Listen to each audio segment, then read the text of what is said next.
All right, let's go ahead to our next story, guys. I have a new article series out right now. As you're listening to this, it should be live, but it's not live as I'm recording. It's called the Technocratic Trump Administration. So far it's 3 parts. This latest part is just being published today. I've done 2 parts already. One is about Trump and the public-private partnerships and his connection with the big technocrats, meeting with them at the White House. The second one was focused on the consolidation and pressuring of the media, whether we're talking about what's been going on at the Pentagon or the purchasing of TikTok. And that's where this one picks up. It's called The Zionist Infiltration Expands. In the first 11 months of his second term as president of the United States, Donald Trump has left no doubt that he is committed to a Make Israel Great Again agenda. And I'm not going to read you the entire article here. I just want to give you some of the highlights. I really do hope that you will actually read it because I put a lot of effort into these articles. And the first part is the Ellisons and the Zionist takeover of TikTok. In part 2 of this article, I discussed how Trump ally Larry Ellison, who is, of course, the CEO of Oracle and the second richest person in the world, he kind of goes back and forth with Elon Musk, and how him, along with Silver Lake and Andreessen Horowitz, are part of a sort of cabal who are preparing to purchase TikTok as part of Trump's efforts to get TikTok under U.S. control. So according to the Wall Street Journal, if this deal goes through, the new company will be formed to run TikTok, and the U.S. will have 80% stake in the company, and the company will be dominated by a, quote, American-dominated board, including 1 member of the U.S. government. And so Larry Ellison is a big part of this. He's part of just this takeover of TikTok that we're witnessing. So that's kind of where I picked up on this, but it goes even deeper than this, because to understand the full implications of this deal, you need to understand that prominent politicians and conservative pundits previously warned that TikTok was not only spreading propaganda to millions of Americans using the app, but they specifically warned that it was damaging Israel's image in the post-October 7th, 2020 world. So, for example, you have the head executive of pro-Zionist Anti-Defamation League, who was heard on leaked audio complaining that there was a, quote, major TikTok problem. And he said that the opposition to Israel wasn't about left or right, but it was a sign of a generational shift as Gen Z turns against the policies of Israel. So this big Zionist is basically acknowledging that the Gen Z movement, Gen Z people in general, are turning against Israel. And I think that's kind of become very clear to most of us. It's only older folks, older conservatives pretty much, who are still diehard Zionists. Then you also have Craig Mockeber, who's the former director of the New York office of the UN High Commission on Human Rights. And he said that attempts to ban TikTok were an obvious effort to control the narrative around Israel. He said, quote, they're trying to use government power to force TikTok to be taken over by pro-Israel ownership to silence criticism of genocide and apartheid. This was in March 15, 2024.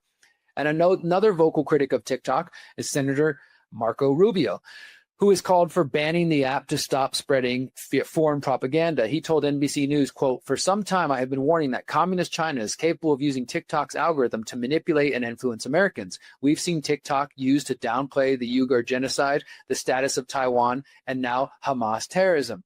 And interestingly, you tie this all together, DropSite News, who's a great site that I encourage you to follow, they recently reported that Larry Ellison, head of Oracle, who's part of this attempted purchase of TikTok, was working with a former Israeli ambassador to the UN. His name is Ron Prosor. And in 2015, they were apparently emailing about Marco Rubio when Marco Rubio was considering running for president. And in 2015, on April 30th, 2015, this former UN ambassador for Israel sent a message to Larry Ellison, gave his phone number, thanked him for hanging out the evening before, and said, quote, how was the conversation with Marco Rubio? Did he pass your scrutiny? Did you have a chance to talk about Israel? I would love to chat. And a few hours later, Ellison responded in the affirmative saying, hi, Ron, great meeting with Marco Rubio. I set him up to meet with Tony Blair, adding, quote, Marco will be a great friend for Israel.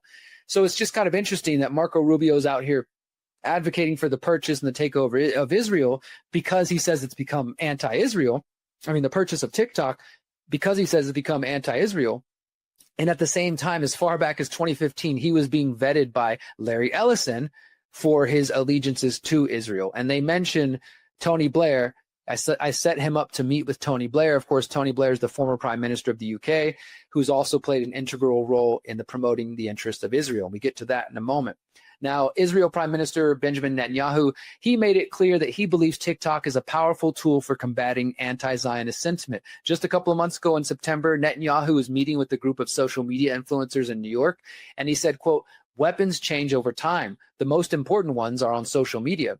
And then he asked the group, what was the most important purchase at the time? And he said, TikTok. And so he clearly understands the value and the need to get TikTok to influence young minds.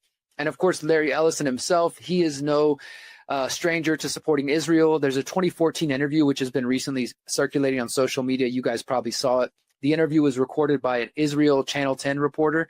And this was after Larry Ellison had donated $10 million to the nonprofit Friends of Israeli Defense Forces, FIDF.